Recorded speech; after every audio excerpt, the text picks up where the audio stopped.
Hey everyone, what we have here today is a cool old clock. It's a Tiffany clock. The model is a Neverwind. Little history on it. It's made in the early 1900s. It's a battery assisted clock. You can see there's a wire on top here. Comes out. Let's see if you can see it right there. But it's early 1900s, like I said. The date on the thing, if you look at the dial, it's down there at the bottom. It says March 1904.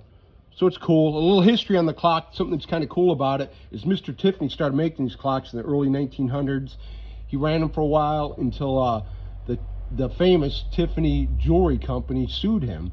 So he changed the name, and in the 1930s, it switched over to the Cloister Clocks. So it's a cool old clock. Haven't had a chance to play with it yet. The pendulum bob needs to be attached to it. But just wanted to share that with everybody. Make sure you check us out, vintageclockparts.com.